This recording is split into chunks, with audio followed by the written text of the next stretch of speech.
How are you? I'm really good, thank you. Yeah, really well. Good. Yeah. Now, this new TV series, I saw an advert for it last night. Yeah. It looks incredible. Yeah, it was really interesting making it because I think it was something we could all relate to, people that had put off seeing a doctor or seeing a dentist, which, you know, some of us are guilty of, whether it's shame, fear, or sometimes you just feel hopeless and think, well, I just got to get on with it. Yeah. And we travelled all around the country and met so many people like that, but some that had got to a serious point, you know, where they had avoided any treatment. I know in the advert that I've been seeing on telly, they show Ben, who actually lost all of his teeth, and he was only early 20s. Yeah. So obviously you can't eat. Dental phobias are very common, aren't they? Yeah, and they're real. You know, it's not like somebody just being a bit of a wimp. It's a genuine phobia. Didn't it take about a year to film it or something? Yeah, it did, because we had to... We gave people, like, medical makeovers almost. So you wanted to see the result of either people's surgery and their treatment. Is that why it took so long? Because you had to wait for them to recover to see it after? And get them in the chair, because a lot of people kind of didn't want to go. They chickened out. It was really hard to get them there. What was the worst thing that you saw for you? I suppose, well, the saddest thing was somebody passed away in filming. And that, joking? Yeah, that was totally unexpected. We didn't know that was going to happen. Is that through surgery or just because...? I think, I mean, medically, their heart just stopped beating, and it was one of our teeth stories, a couple, a really lovely couple, and they decided to do it together to improve their life and change their situation. And they hadn't seen a dentist for 15 years. And the husband had gone severely underweight because he was living on, like, cigarettes and coffee. And the wife was living on Lucozade and trifle and melted cheese. And unfortunately, she had gone to the extreme end of obesity. This is people who have actual phobias about getting help for conditions that they suffer from. And some people think, well, you know, it's like a British mentality. Like, my mum and dad had this mentality, oh, I'm not dying, I'm not going to go to the doctors, I don't want to bother them, there's other people that need them. And sometimes you could go earlier and prevent things, and actually, you know, you wouldn't then be costing the doctors more time and money. So. Do you have any... I mean, you obviously went through a terrifying experience. As a result of that, do you have any phobias?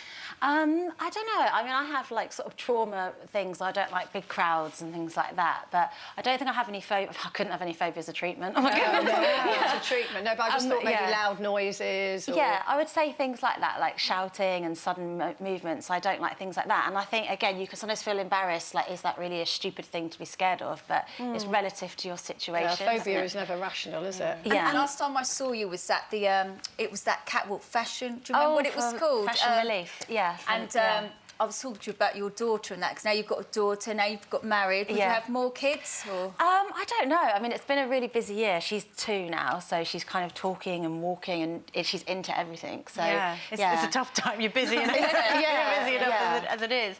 I mean, we said earlier, obviously you've had around 200 surgeries.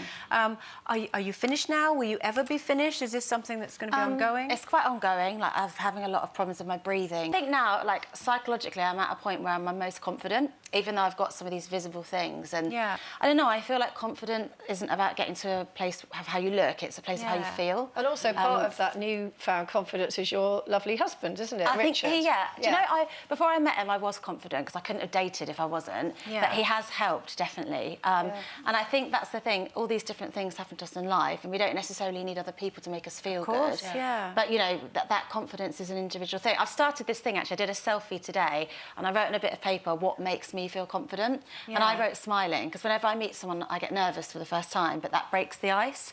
So I wanted everyone to get involved and do it on social media as well, and say, whether it's something like wearing high heels, whether it's getting a promotion at work, whatever makes you feel as tiny as it is. Yeah, because it's all relative, isn't it? Absolutely. It could be something superficial, or it could be something someone else says about you, a compliment.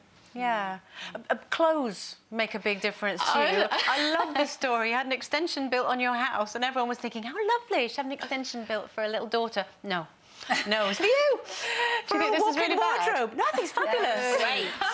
Well, everyone was saying to her, are you having another child? Is it a nursery? Yeah. And it was all like family and friends. I was like, oh, well, we're not really sure, knowing damn well I knew exactly what was going in the extension. Had an entire... My husband's a builder, so he helped build it, an entire room full of clothes. I didn't think it would change much, because we did it the wrong way round, I suppose. We had a baby first, lived together first. But it did change things. Like, it's made us closer. It just feels, like, stable and nice, and I just really love being that unit of all 3 of us together. So I haven't changed my surname yet, though. So, yeah, they nearly didn't let me back in the country from holiday the other day with my daughter, yeah, because they're like, you've got different surnames, you've got to prove you're her mother. Really? So, Don't yeah, tell me that. yeah. I've got 2 kids with 2 different surnames. Ultimately, with the stents, is it that you will have a procedure that will allow you to breathe without those? I've tried, like, over the last 8 years, it's always been ongoing. Like, it will stay open for a bit and then it will gradually narrow. So I've had stents on and off. So I think it's difficult, the same with my throat. So I've tried, like, I've got a cartilage graft from my rib. I've had a cartilage graft from my ears, all put inside to keep it open, and they weren't strong enough. So, and I've had skin from my, I know you were all talking about bums today. Yeah. I've had skin from my bum in my nose. I think you look great, though. I do, actually. Thank you. You do. And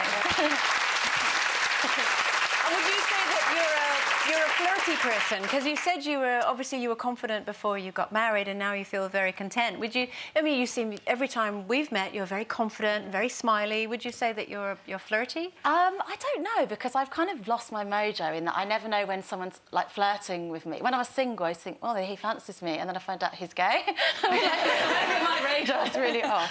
But I think flirting's a really natural thing to do. I don't think it necessarily means you're trying it on with someone. It's just like clean. Yeah, it's part of your personality, and it can make somebody feel at ease. You flirt them. Are you flirting with me? She's flirting with you now. I flirt with men and women. Yeah, but I actually quite like people with that personality, because then I feel a bit more relaxed, you know. I'd rather that than someone who's standoffish and cold. Oh, you know? yeah. For more Loose Women action, click here.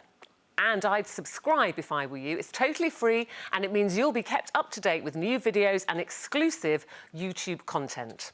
All right, chinny? And I went, what? You just crossed the line with your chin out like this.